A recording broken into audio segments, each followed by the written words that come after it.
Sejam todos muito bem-vindos a mais um episódio do canal do Inverso, um canal que trata de BIM e outras tecnologias. Se gostar desse tipo de conteúdo, considere se inscrever, curtir e compartilhar com seus amigos. Hoje estou aqui com Paulo Farré.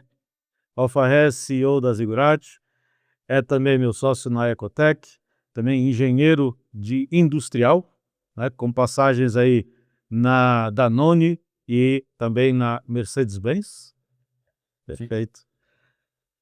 Paulo, muito obrigado por estar aqui com a gente, para compartilhar um pouco do teu conhecimento. E o tema de hoje é justamente processos.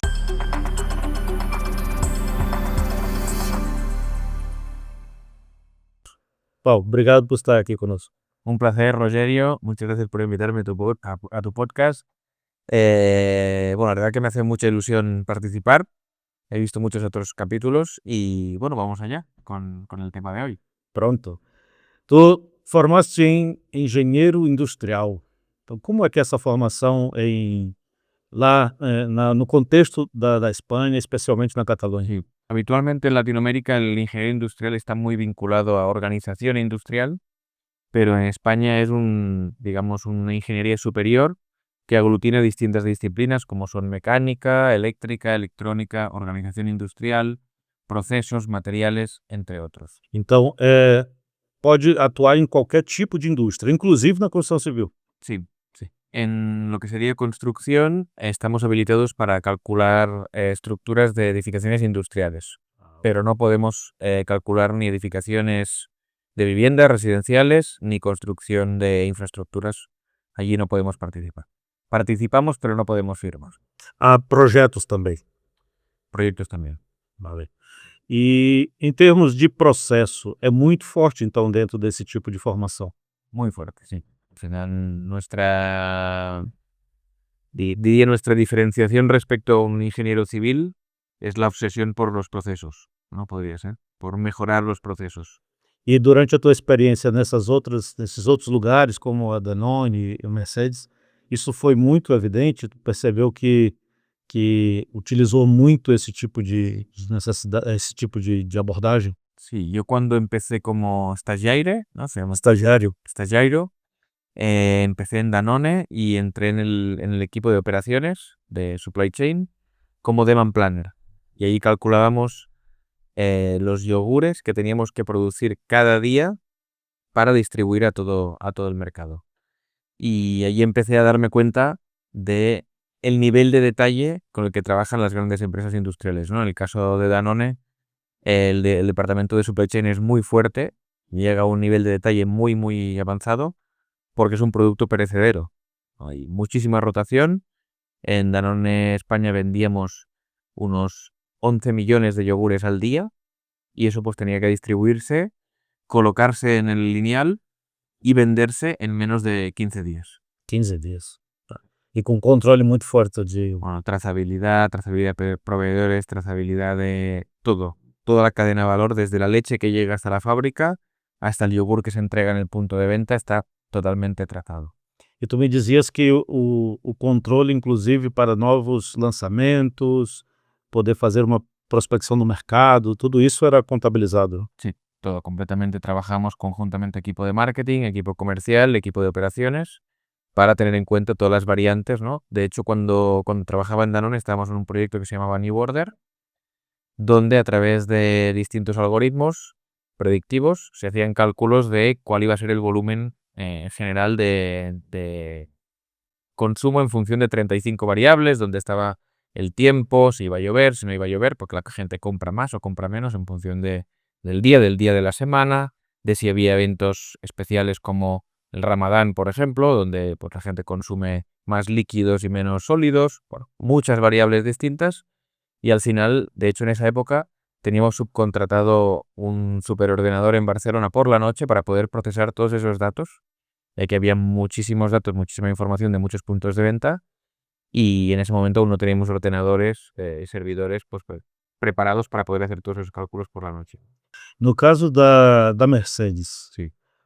também um processo muito forte, né, de acompanhamento. Allí entré como ingeniero de procesos. En Mercedes trabajaba en una línea donde fabricábamos la clase V, que es una furgoneta, y era ingeniero de procesos y ingeniero de proyectos de nuevas instalaciones robotizadas, ¿no? Y allí al final disfruté muchísimo, aprendí muchísimo, porque trabajé con todas las disciplinas, ¿no? Trabajaba en la parte de automatización, trabajaba en la parte eléctrica, trabajaba en la parte mecánica, diseñando utillajes, trabajaba en procesos robotizados, pero también en procesos humanos, ¿no? MTM, con cálculos de tiempos. Y allí entré en un equipo de ingeniería. Cuando entré, la fábrica estaba en 96 segundos de takt time y nuestro proyecto era en 2 años bajarla a 90 segundos. Cuando hablamos del sector de la construcción, hablar de segundos es una cosa impensable, ¿no? Sí. Pero en una fábrica donde salen cada día 700 furgonetas, pues reducir esos segundos es súper importante. Sí. Y allí, pues bueno, el tiempo de ciclo era nuestra vida y la obsesión por mejorar décimas de segundo. Si pudieras mejorar décimas de segundo por una anticolisión o por un mejor movimiento del operario o por poder traducir un proceso a otra línea o lo que fuera, pues al final mejorabas, ibas mejorando paulatinamente los tiempos de la línea. Também processos de produção muito robotizados já, né? En las nuevas líneas prácticamente todo es robotizado. Depende de la zona de la fábrica. Por ejemplo, en montaje bruto, que sería todo lo que es ensamblaje y soldadura, y nivel de automatización es prácticamente el 100%. O sea, hay líneas donde puedes tener 200 robots y tener a 3-4 personas que son conductores de línea y lo que hacen es simplemente mantener la instalación funcionando. Y luego montaje final, que podría ser, en el sector de la construcción, podría ser montaje bruto de estructuras, montaje final es acabados, ¿no? Pero es mucho más manual. Montaje final en fábrica sigue siendo mucho más manual porque automatizar procesos tan complejos con ajustes tan milimétricos es muy, muy complicado. Además, los espacios son muy, muy pequeños, muy cerrados. Entonces, lo que hay es un mix, ¿no? Es una línea que va en continuo, va moviéndose, y las estaciones, las personas van entrando y van saliendo dentro de esa línea para terminar de colocar distintos. Muito legal. Toda vez que vejo a indústria automotiva com todo esse maquinário, com toda essa preocupação com os segundos até, né? E olho para a construção civil, dá uma certa tristeza. Bueno, es muy distinto. É muito distinto, claro. Es muy distinto. Yo creo que uno de los factores determinantes, ¿no? Siempre digo lo mismo, es que en el sector de la construcción gobierna el fabricante. Entonces, si Mercedes dice que quiere hacer las cosas de esa forma, todo el mundo sigue a Mercedes, ¿no? Los proveedores tienen que trabajar bajo el estándar de Mercedes, los robots tienen que ir programados con el estándar de Mercedes, las casas eléctricas van con los estándares de Mercedes, los tornillos de los utillajes van con el estándar de Mercedes, todo va con el estándar de Mercedes. Usos de materiales, qué tipo de acero tienes que utilizar, absolutamente todo está estandarizado desde hace muchísimos años y al final eso genera muchísima facilidad a la hora de ir a trabajar con distintos proveedores, mejorar procesos, porque todo el mundo tiene muy claro el contexto con el que tiene que trabajar. Sim, também está num espaço confinado, protegido, faz várias vezes a mesma coisa. Bueno, Coisas que, todo el día hacer la misma cosa, ¿no? exato, coisa que distingue muito da construção civil em si, né? Como o teu pai é engenheiro de estruturas, né? Tu tens essa aproximação também com a construção civil. Tu vês a possibilidade, apesar da diferença, da gente ter alguma coisa mais industrializada na construção civil? Quais os pontos, digamos, que impedem, na tua opinião, que seja pelo menos mais industrializada? Nunca será desse ponto, talvez, mas o que mais a gente poderia se aproximar?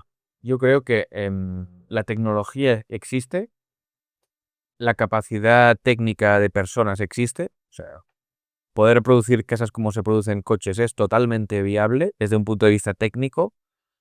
De hecho, hay muchas edificaciones o tipos de edificación que son bastante más sencillas de producir que un coche. Al final estamos hablando de cajas cuadradas, ¿no? No tienen mucha complejidad geométrica, no requieren de análisis dinámico. Por ejemplo, los coches, pues vibraciones, seguridad en caso de accidentes, es mucho más complejo en cómo. Un edificio nunca va a chocar con nada, nunca va a tener una resistencia al viento como la que tiene un coche, ¿no? Que puede hacer que su consumo suba muchísimo. Entonces, desde un punto de vista técnico, un edificio es viable poderlo industrializar. Hay muchos casos de éxito de industrialización, pero sigue siendo un porcentaje súper pequeño del sector, ¿no? Estamos hablando de que en España, por ejemplo, es el 4% del sector de la construcción está industrializado. 4. 4%. Sí, está Es muy poco, ¿eh? está proyectando que va a crecer mucho los próximos años, pero sigue siendo muy poco. El problema principal es el dinero, ¿no? Al final, para montar una fábrica requieres de una inversión inicial muy grande, muy grande. Estamos hablando de miles de millones para poder abrir una fábrica industrial que pueda dar servicio a la necesidad real de producción de edificios en cualquier país. En Brasil, por ejemplo, pues estamos ahora en Sao Paulo y vemos que se están construyendo muchísimos edificios, ¿no? Eso requeriría una línea que pudiera producir varios apartamentos al día. Por lo tanto, para abrir una fábrica de este nivel se requeriría de una inversión muy, muy fuerte y que hoy en día no hay ningún privado que quiera arriesgarse a hacer ese nivel de inversión, ¿no? En China, por ejemplo, estamos viendo que hay mucho más industrialización del sector de la construcción, pero hay mucha financiación pública. El Estado pone mucho dinero para poder arrancar. Entonces diría que el número uno es dinero. Sí. Hay mucho más CAPEX, ¿no? Cuando el sector de la construcción está acostumbrado a una inversión mínima en proyecto. La inversión se va haciendo a medida que se va entregando el material y se va colocando on-site en la obra, ¿no? Con lo cual las constructoras, pues de alguna forma no tienen que avanzar mucho dinero, ¿eh? En el caso de la industrializada hay la inversión inicial en fábrica y luego también está el problema de cómo financias ese proyecto que no está on-site, sí, donde el banco también le cuesta mucho entender que algo se está produciendo en un sitio que no es donde va a estar ubicado finalmente, ¿no? Con lo cual estamos viendo también en Europa muchos casos de que el banco no quiere financiar construcción off-site porque considera que es un riesgo tanto para el cliente como para el banco. Porque si ese fabricante quiebra durante ese proceso, pues el cliente se queda con el edificio, con la casa, sí, y el banco se queda pues en un concurso de acreedores, con lo cual tiene que luchar para recuperar ese edificio, ¿no? En cambio, en el caso de un off-site, en un on-site, el banco sabe que al menos en caso de fallida hay un elemento que está allí. Está uma garantia. Sí. El otro gran reto es el espacio. O sea, las fábricas de coches ya son muy grandes. Fabricar edificios requeriría de espacios gigantescos. Sí. Y por lo tanto, pues son fábricas industriales donde aún no hay maquinaria específica para ir. El sector de la construcción tiene muchísimos proveedores, ABB, KUKA, muchísimos proveedores de robots, por ejemplo, de instalaciones industriales que están especializados, porque es una industria muy grande, ¿no? En la construcción no hay. Aún no existen integradores ni fabricantes que fabriquen para poder fabricar casas. Entonces, todo esto es caro, es complejo. Estamos viendo que en todas las fábricas de industrialización hay mucho proceso manual. O sea, lo que se está haciendo es pasar de tener funcionarios en la obra a tener a funcionarios dentro de una fábrica, pero sigue siendo un proceso muy manual. Y luego la logística. Al final, pues mover edificios por la carretera es un gran reto, ¿no? Al final hay industrialización 2D que se está haciendo con digamos, paneles, donde ahí se puede optimizar mucho el espacio dentro del camión. Y en el 3D, la limitación de tener convoyes pues, especializados o la limitación del tamaño de un camión, ¿no? Que aí teria que, no sítio lá, no terreno, combinar todos esses módulos para poder montar o edifício. Yo creo que es ahí hacia donde va a ir, ¿no? Entonces, viable totalmente, es totalmente viable. Tenemos hoy en día tecnología además como el BIM que apoya de una forma mucho más clara esta modularidad, ¿no? Porque al final el prefabricado está muy mal visto. El prefabricado es una palabra, no sé aquí, pero en España tiene una connotación negativa, ¿no? Como algo feo, algo aburrido, algo donde todo es igual, ¿no? Sí. Y evidentemente la industrialización de la construcción tiene que resolver lo que los arquitectos quieren hacer. Claro. Con lo cual tiene que dar modularidad, pero a la vez tiene que dar la posibilidad de poder hacer cosas únicas y distintas, ¿no? Y Sí. es totalmente posible. Sí. Al final, pensemos que un panel puede ser de cada 10 centímetros o tener distintas opciones para poder hacer paneles de cada 5 centímetros y que eso se adecue a cualquier tipo de proyecto. Es viable y además tenemos pues, objetos paramétricos donde podríamos utilizarlos para diseñar en en BIM y de esta forma poder traducir lo que estamos viendo en un modelo con la información directamente a fábrica. Eso sería increíble. Sí. Sería posible, es posible, es técnicamente posible. Hay mucho camino por recorrer, pero evidentemente la calidad de los edificios también mejoraría muchísimo. Al final, hoy en día vemos que el control de calidad ocurre on-site. Sí. Sí. Al final tú cuando compras tu casa estás confiando en que alguien puso bien los tochos en la pared. Sí, claro. Y no sabes realmente qué control de calidad hubo, no hay ninguna trazabilidad. Hay trazabilidad, pero sigue siendo muy reducido con comparación a lo que sería dentro de una fábrica, ¿no? Una fábrica tienes estaciones de calidad que se encargan de comprobar una a una cada uno de los módulos que pasan por allí, ¿no? Pues sí, en automoción se controlan hasta los puntos de soldadura. Todos los puntos de soldadura se comprueban, ¿no? Sí. Y en edificación siempre me gusta mucho una frase que decía Ignasi Pérez Arnal, que es un gran referente, que dice, ¿no? Yo en mi edificio de mi casa de Barcelona voy a 0 km/h y cuando llueve entra agua. Y en cambio voy en un tren de alta velocidad a 300 km/h y cuando llueve no entra ni una gota de agua. Pues esa es la diferencia entre el nivel de calidad industrial y el nivel de calidad de un on-site, donde dependes pues del equipo que hay allí, del tipo de material que se utiliza, de la solución que se ejecuta en ese momento, donde puede ser que no haya nadie que esté comprobando cómo se está hipermeabilizando, por ejemplo, un tejado. Y eso luego requiere por retrabajos, etcétera, etcétera. Há também quem vê a industrialização como uma boa saída para o problema da mão de obra, né? A gente vive um problema também aqui no Brasil, mas na Europa é ainda pior, de mão de obra para a construção civil. Correcto, bueno, ahí es un gran problema. De hecho, el 50% del personal que trabaja en obra en España tiene más de 55 años. Wow. Y solo un 10% tiene menos de 30 años, ¿no? Con lo cual no hay relevo generacional. Es un trabajo que comparado con otros trabajos, tiene pues una exposición al riesgo muy alto. Trabajan con temperaturas muy bajas, con temperaturas muy altas. Entonces, la gente joven hoy en día ya no quiere trabajar en la obra. Aparte de que siempre ha sido un oficio muy vinculado a muy peyorativo. No sé si existe la palabra en portugués. Sí, é igual. Y mucha gente, pues al final, la gente que hacía ese oficio no quiere que sus hijos continúen en ese oficio. Quieren que se dediquen a otras cosas, ¿no? Sí. La oficina, aire acondicionado, tranquilo, bien. La industrialización ofrece una salida a esta situación. ¿Por qué? Porque trabajas en una fábrica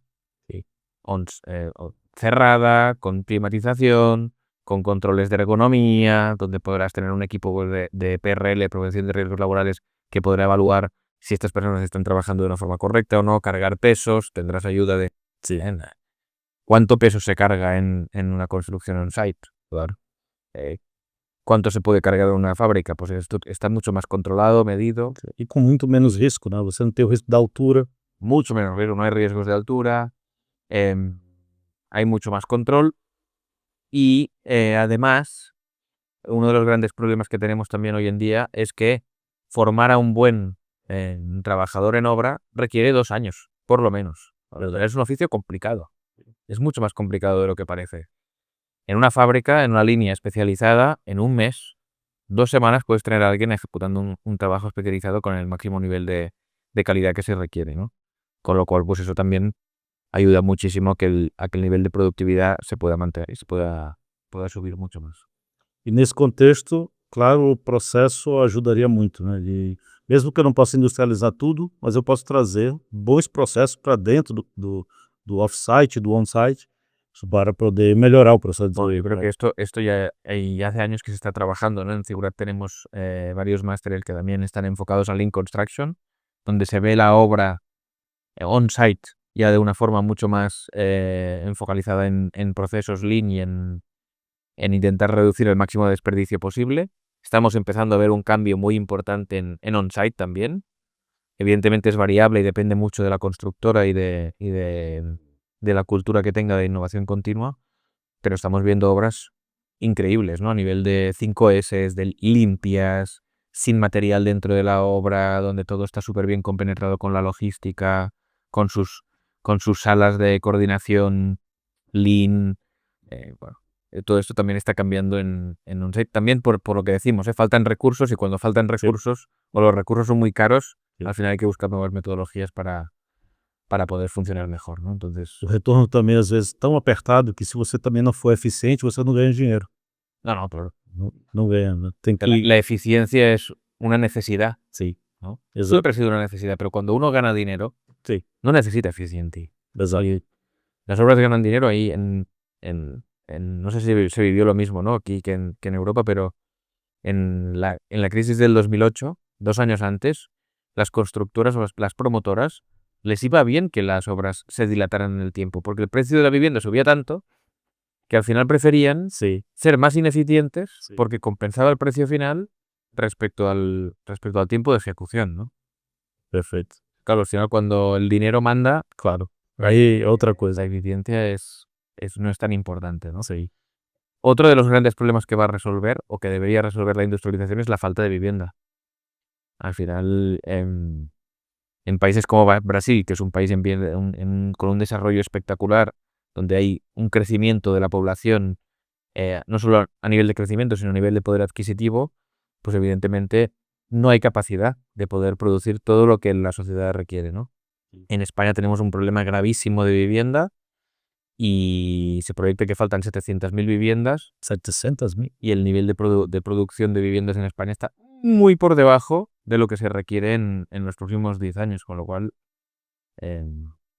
o cambiamos la forma que tenemos de construir o será imposible llegar a los objetivos de vivienda que se necesitan en los próximos años. Nossa. Problema da habitação é geral, né? Tanto aqui no Brasil, Portugal, a gente sente a mesma coisa. E aí, Espanha também, com 700.000 habitações em déficit, é terrível. En Barcelona hoy en día por cada alquiler hay 454 personas que aplican, Nossa, con lo cual pues está muy difícil, muy complicado. claro. Aí, Paulo, no que diz respeito à formação, você está lá como CEO da Zigurate. Um pouco da tua formação em termos de engenharia industrial e toda essa perseguição por processos, você também levou lá para dentro? Sí. Mudou muita coisa? E tu Figurat achas cambió mucho. Figurat, cuando yo entré en Figurat en 2017, Figurat era una empresa pionera, muy innovadora, un instituto que estaba haciendo cosas nuevas, ¿no? Desde el 2013 que empezó el primer Master BIM dentro de la organización. Creció mucho apoyada con socios estratégicos que nos ayudaron mucho a levantar estos programas. Y a nivel interno era un poco como una startup que crecía rápido.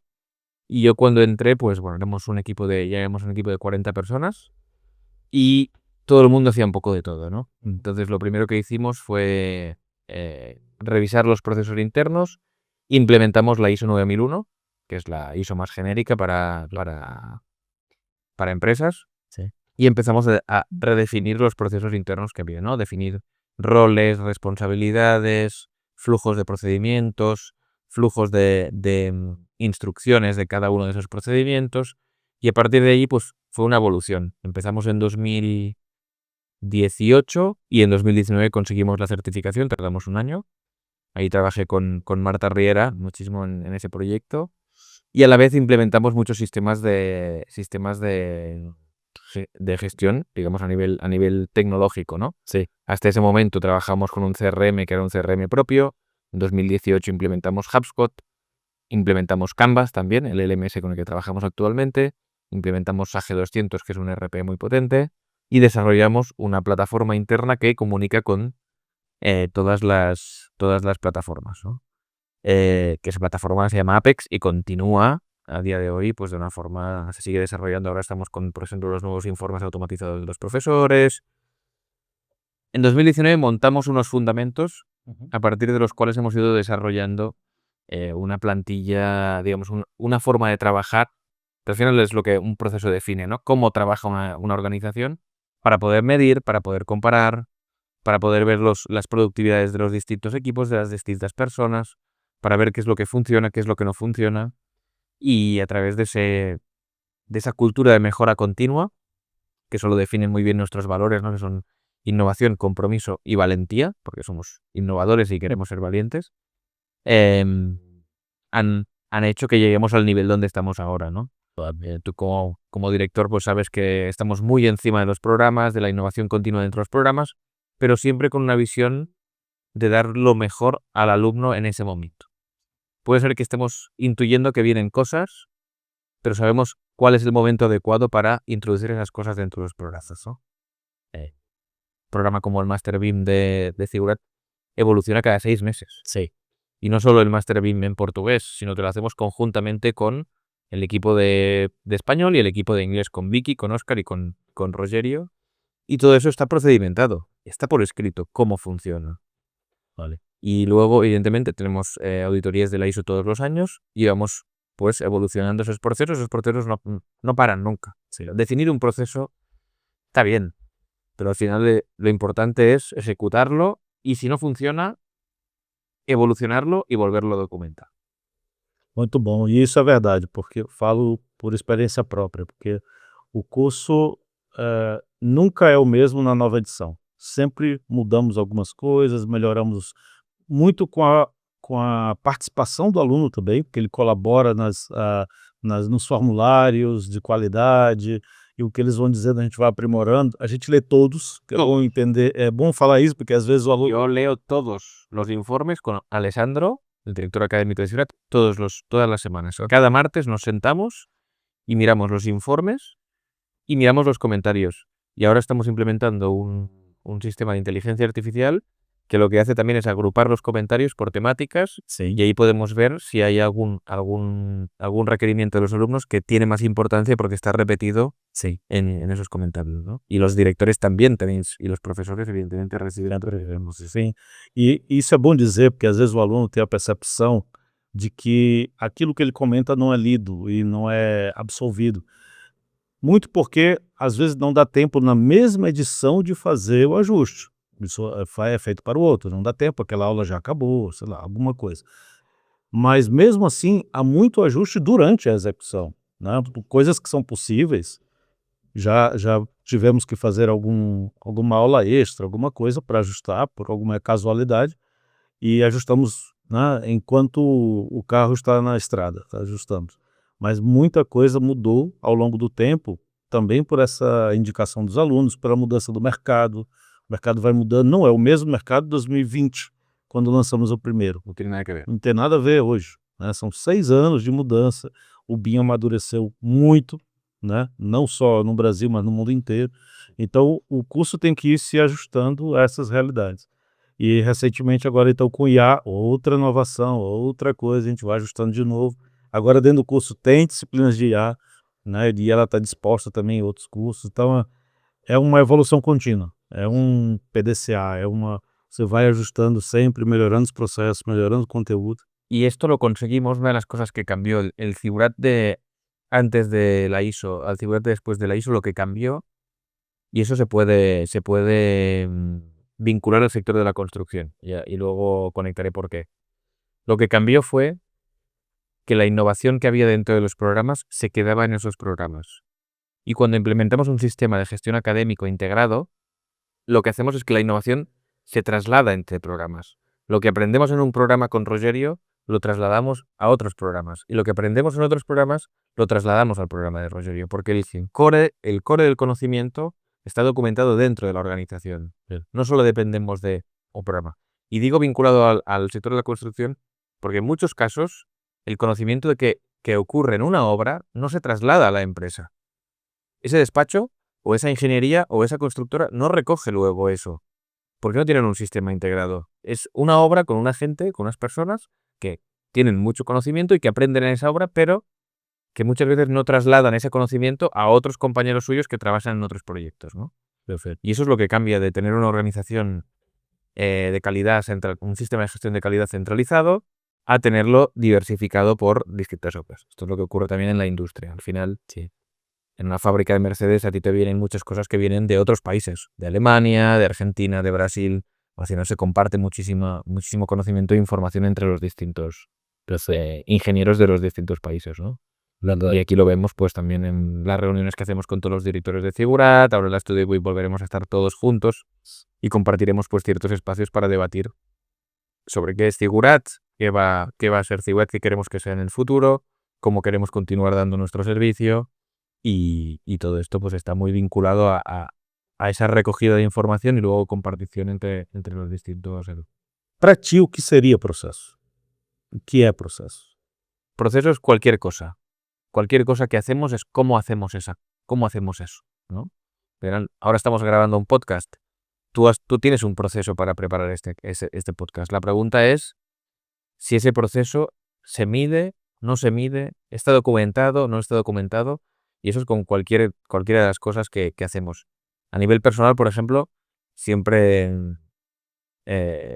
hablo esto con mi mujer, ¿no? Porque yo proceso todo. O sea, para mí, levantar a mis hijos, darles de desayunar, subirlos al coche y llevarlos al colegio es un proceso. Sí. Y yo internamente tengo el proceso definido. Yo sé a la hora a la que voy a subir a mis hijos al coche.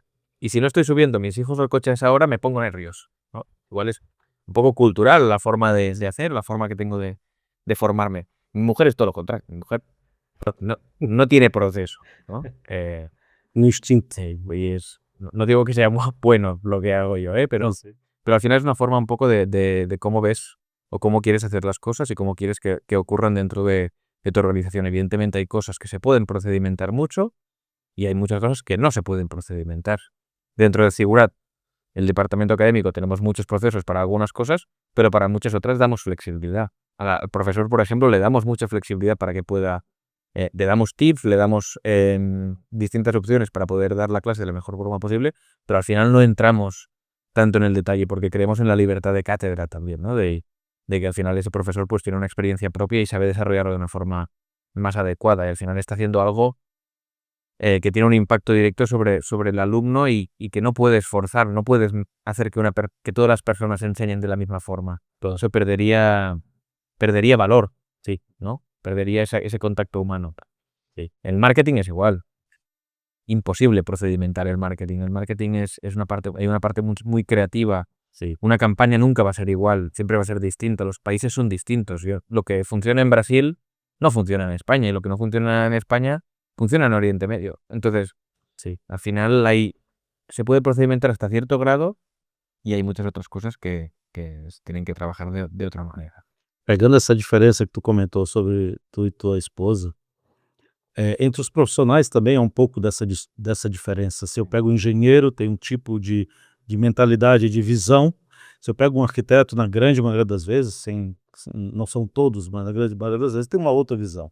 Então, como alinhar processos para que também não seja demasiado burocrático a ponto de limitar a criatividade. Então, eu penso que há ali um equilíbrio muito delicado de fazer. Sí, al final no existe no hay una fórmula mágica, no existe. Cada organización es distinta y cada organización tiene su forma de hacer las cosas, ¿no? Al final, dentro de un despacho de arquitectura, lo que decíamos, hay procesos que se pueden procedimentar, hay procesos. Todos son procesos, sí, pero se puede hacer un procedimiento, por ejemplo, pues levantar un modelo BIM, ¿no? Modelar, eso seguramente se puede procedimentar y se puede establecer unas reglas, unos tiempos, se puede calcular. A la hora de proyectar un nuevo proyecto, es distinto. O sea, ¿cuánto tiempo le vas a dedicar a diseñar una idea creativa de un nuevo hospital o de un nuevo estadio de fútbol? Eso es difícil. Yo no me arriesgaría. No es compatible, ¿no? Son cosas distintas. Entonces, uno tiene que saber qué cosas puede medir y qué cosas puede comparar y otras, pues que probablemente no pueda. Tu vês que BIM ajuda muito na criação disso, ele é um potencializador disso. Total. Ou ao contrário, ele necessita disso? Ou as duas coisas? Las dos cosas. Yo creo que el BIM al final es información y procedimentar cómo vas a utilizar esa información, cómo vas a recoger esa información y cómo vas a tomar decisiones con esa información es básico. O sea, el BIM va a dar el poder a las empresas del sector de la construcción de poder procedimentar bien todo lo que están haciendo, porque hay información integrada. la que se pueda utilizar, evidentemente, lo que decíamos, ¿no? Otras cosas, pues no se podrán procedimentar o se podrán procedimentar de otra forma. Pero creo que está súper alineado el BIM con todo esto. E a IA, como entra nesse contexto?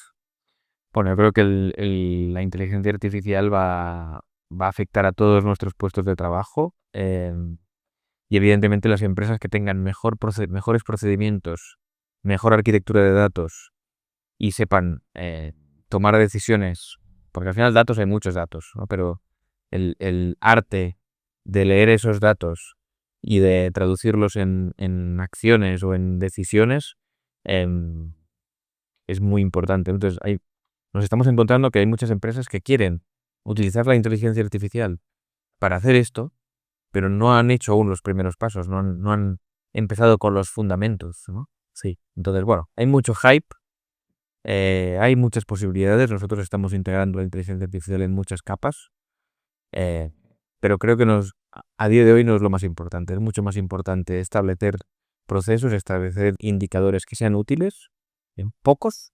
Yo siempre digo lo mismo. Tienes que tener los mismos indicadores que tiene un coche. Sí. Velocidad, revoluciones por minuto, temperatura del motor, y con eso prácticamente puedes hacerlo todo. Sí. Luego podrías tener, yo qué sé, la presión del aire de los neumáticos. Pues es importante también, pero no puedes tener la temperatura del árbol de levas. Pues no es importante. Sí, claro. Prefieres todo esto.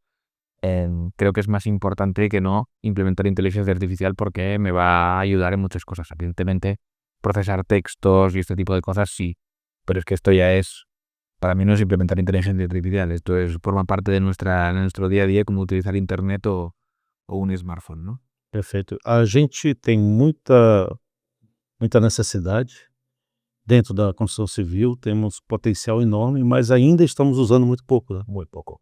Y de hecho había un estudio de Anthropic, ¿no? Donde salían por distintos sectores el potencial de la inteligencia artificial y el nivel de implementación que había hasta el día de hoy, ¿no? De estos sectores.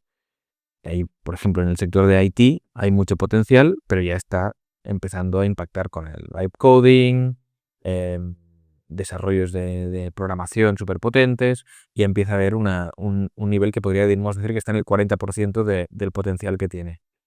En construcción civil y arquitectura el potencial es casi tan alto, ingeniería también, pero no estamos utilizando ni un 5% de la capacidad que tiene, ¿no? Con lo cual, evidentemente, el impacto será muy grande y estamos en un momento donde las organizaciones que se adapten volarán y las organizaciones que no se adapten sufrirán muchísimo para mantenerse al día, porque la competitividad se basará en la productividad, y la inteligencia artificial es una herramienta que te da una productividad espectacular. Há muita gente falando de perder o emprego por causa da inteligência artificial, que ele vai só roubar o emprego, e a gente sempre anda comentando que não é bem a inteligência artificial em si, mas quem usa a inteligência artificial vai poder estar muito mais à frente do que os que não. Bueno, como cualquier revolución tecnológica, yo soy bastante contrario a esta corriente. Primero, la corriente del hype de he montado una empresa con inteligencia artificial, tengo 20 gentes trabajando y tal. Habrá uno igual que consiga alguna cosa, pero no es lo común, ¿no? Y la otra corriente es la que todo el mundo se quedará sin trabajo. No es así. Además, en Seguridad nos dedicamos a formar a gente y llevamos muchos años formando personas que al final se convierten en agentes del cambio. A mí me gusta decir que el alumno de Seguridad es un agente del cambio, porque implementamos una semilla en su forma de entender el sector de la construcción, y de que tendrá que evolucionar de forma continua él y sus equipos para que sus organizaciones puedan tirar adelante, ¿no? La inteligencia artificial requiere una gestión del cambio impresionante. Entonces, el principal limitante vamos a ser nosotros. Va a ser el liderazgo que ejercemos en nuestras organizaciones. Va a ser nuestra capacidad propia de aprender mientras seguimos desarrollando nuestros proyectos. Y no veremos una gran implementación hasta por lo menos, yo creo, hasta el 2030. Haremos 5 años en ver realmente cosas que son muy distintas, ¿no? Evidentemente hay una evolución y hay cosas que hace 2 años eran impensables y que ahora estamos haciendo, pero no hay un gran cambio. no hay ingenieros IA que hacen todo y está todo automatizado, ¿no?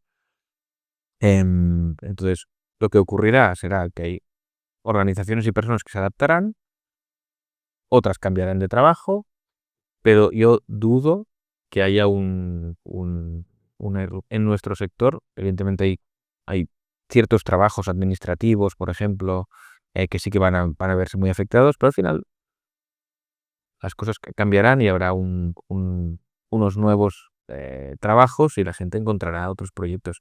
Lo que sí que habrá es un nivel de productividad y competitividad entre empresas nunca visto. O sea, esto sí que ocurrirá, porque las empresas que sepan utilizar la tecnología bien serán capaces de hacer cosas de una forma mucho más eficiente que sus competidores.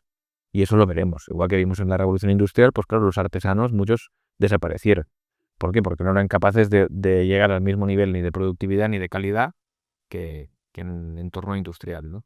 E realmente eu concordo contigo, porque fazer essa gestão da mudança é tão sensível que levou com que a gente pensasse não só formar os profissionais, mas também que a gente começasse a ajudá-los a implementar dentro das empresas. Daí surge a Ecotec, Correcto. como uma spin-off da Ziguraf, intuito de não só, olha, formamos, só que agora a gente tem que ir lá para dentro da empresa e também ajudar a mudar os processos, porque tentar colocar tudo isso que a gente comentou de novas tecnologias em processos antigos também não vai funcionar, né. Então, como que a Ecotec, na tua opinião, pode também colaborar com mais profundidade no estudo?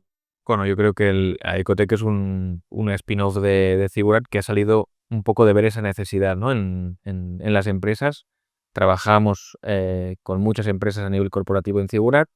Estamos haciendo muchos planes de formación con grandes empresas, donde formamos a sus empleados. También tenemos a muchos alumnos que han ido a trabajar a estas empresas. Y lo que nos damos cuenta es que al final la capacitación es lo primero.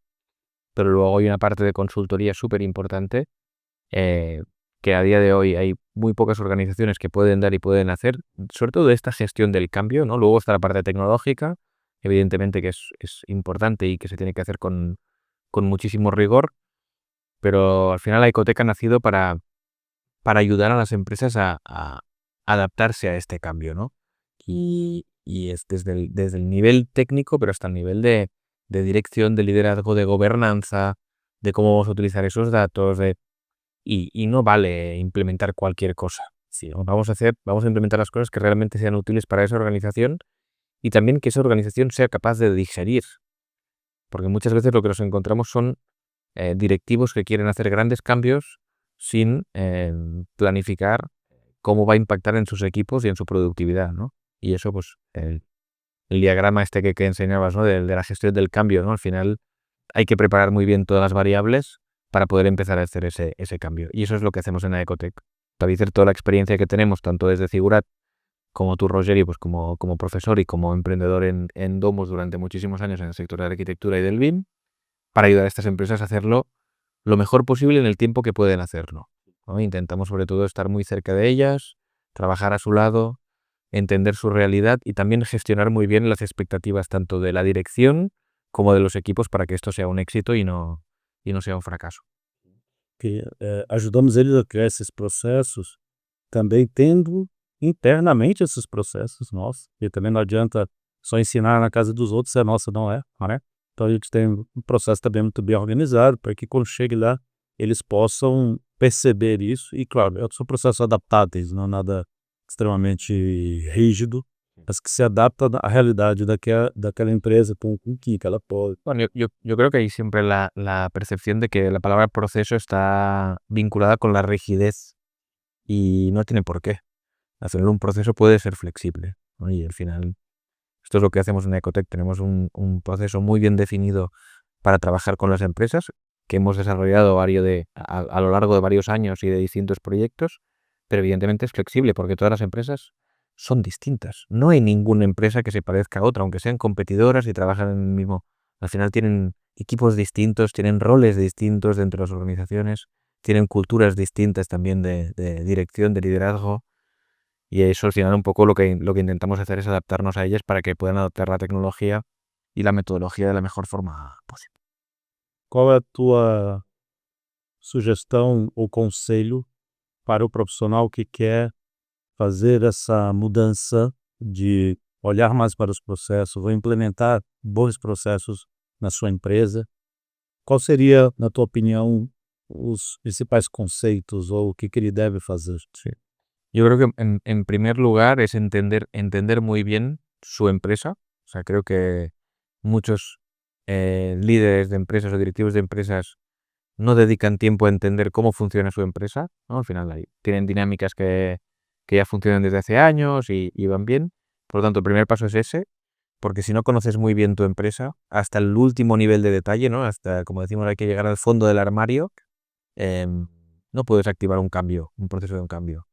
A partir de ese conocimiento, se trata de alinear muy bien las expectativas, explicar muy bien lo que se quiere hacer y cómo se quiere hacer, generar esa visión que decías, planificar todo el proyecto, no pensar en el corto plazo. Al final, la gestión del cambio es un tema cultural, es un tema que va a formar parte siempre de la organización. Estamos en un momento tecnológico donde las empresas ya van a cambiar continuamente, ¿no? Con lo cual tienen que pensar en esa mudanza a largo plazo, ¿no? No pueden pensar en vamos a implementar la inteligencia artificial este año porque es lo que toca. No, esto no funciona así. O sea, vamos a implementar soluciones que sean útiles y que tu empresa sea capaz de absorber, ¿no? Pensar muchísimo en las personas, en el equipo que tienes. Es un equipo que tiene esa cultura, que está preparado, que tiene ganas, está implicado en ese cambio, o es un equipo que es resistente. Eso es súper importante. Tienes a gente joven, tienes a gente pues con más experiencia, tienes equipos mixtos. Todo esto es súper importante para entender cómo va a evolucionar ese proyecto y el tiempo en el que puedes hacerlo. No solo depende de, pues voy a contratar más consultores y vamos a implementar esto. No, eso no. Por mucho que contrates a mucha gente, si tu equipo no está dispuesto a hacer ese cambio, va a ser un fracaso, ¿no? Y luego planificar todas esas acciones, definirlas muy bien y trabajar evidentemente con personas que entiendan tu empresa, que quieran amoldarse a ella y que sientas que están cerca de ti, ¿no? Al final, yo desde Cibert hemos trabajado con muchas consultoras a lo largo de los años, algunas con las que tengo una relación increíble y muy buena y seguimos incluso siendo amigos con algunos de los consultores, y otras que no quiero ver nunca más dentro de mi casa porque realmente vinieron a decir lo que ellos sabían sin tener en cuenta lo que necesitábamos, y son proyectos pues que fracasan evidentemente porque al final no se adaptan a lo que la organización necesita, ¿no? Dentro desse contexto, formação é essencial, né? Então, queria que tu aproveitasse o momento também para divulgar como é que as pessoas podem encontrar a Zebirate para a sua formação, para o seu crescimento, e também quem quiser implementar dentro da sua empresa, como encontra a Ecotec. Sí. Bueno, yo creo que por un lado, Ziggurat es una organización súper conocida ya a nivel internacional. Lo podéis buscar en internet, buscáis en Ziggurat Institute of Technology en Google, os saldrá seguro, y si no, la URL es www.e-ziggurat.com. Y allí pues hacemos sobre todo másteres y posgrados enfocados a arquitectura, construcción, gestión de proyectos, ingeniería de estructuras, ingeniería de instalaciones, y tenemos programas también de transformación digital como Smart Cities y transformación digital. Y luego, pues evidentemente, esto sería la parte de formación tanto para empresas como para individuos. Personas que quieren. Todas partes do mundo. Tenemos Nacionalização, né? tenemos alumnos de más de 100 países del mundo. La verdad que el proyecto de Ziggurat es increíble, ¿no? Lo que estamos haciendo en la Student Week, cuando vienen los alumnos, hablan con nosotros. Creo que no hay ninguna organización dentro del sector educativo que haya entendido también qué quieren los profesionales para evolucionar de forma continua, y al final damos esta formación, que es una formación súper bien trabajada. Nuestros másteres no son programas, digamos, diseñados y ya está, ¿no? Sino que están pensados para que el alumno viva un viaje de transformación durante un año. Eso lo hacemos con nuestros directores y con nuestros profesores, y generar ese cambio, esa transformación. Tenemos una comunidad increíble, con una energía espectacular. viajo todo el año, viajo en distintas zonas del mundo, ¿no? Y siempre digo lo mismo, todos somos distintos, de culturas distintas, pero la energía del alumno de Ciguer es la misma. En Brasil, en España, en Arabia Saudí, donde sea que vayamos, siempre sientes esa gente, ¿no? Que tiene ganas de hacer cosas nuevas, que tiene ganas de empujar, que tiene ganas de evolucionar, de hacer un mundo mejor. Y luego pues está la parte de consultoría de Ecotech, para esas empresas que no solo requieren formación, sino que también necesitan a alguien que les acompañe durante ese camino. Pues fundamos a Ecotech con Rogerio hace ya un par de años. Y bueno, o sea, el proyecto está creciendo muchísimo, estamos trabajando muy bien con las empresas, estamos teniendo, yo creo, casos de éxito súper interesantes, utilizando un poco todas estas variables que comentábamos. Y nos podéis encontrar en ecotech.com. Allí tenéis la información, tenéis ¿cómo se dice? El formulario para contactar. Y si no, info@ecotech.com, y seguro que podemos entrar en contacto con vosotros. Maravilha. Todos esses dados também vão estar aqui na descrição do vídeo. Caso alguém queira entrar em contato, fica à vontade. Paulo, muitíssimo obrigado pela tua presença, né? Muitíssimo mesmo, foi muito bom o papo. Aqueles que gostaram do conteúdo, quiserem permanecer, se inscreva no canal, compartilhe com seus amigos. Obrigado. Solo para recordar, Sí. Rogerio es el mejor consultor que podéis contratar, de verdad os lo digo. El nivel de conocimiento y de capacidad que tienen los proyectos, de trabajar con las empresas, bueno, la verdad que todo lo que estamos haciendo yo creo que va a tener un impacto súper fuerte ahora estamos trabajando en el mercado español y el mercado brasileño sobre todo, pero creo que vamos a ayudar a hacer evolucionar de una forma más correcta, porque al final está evolucionando, el sector va evolucionando, pero nos encontramos con muchos casos de empresas que van por caminos errados, ¿no? Se dice aquí. Y bueno, al final, simplemente reconocer el trabajo de Rogerio, que es un auténtico crack y le pone muchísimo empeño a desarrollar este mundo en el que vivimos, del sector de la construcción. Eu que agradeço. Agradeço as palavras e agradeço também a parceria.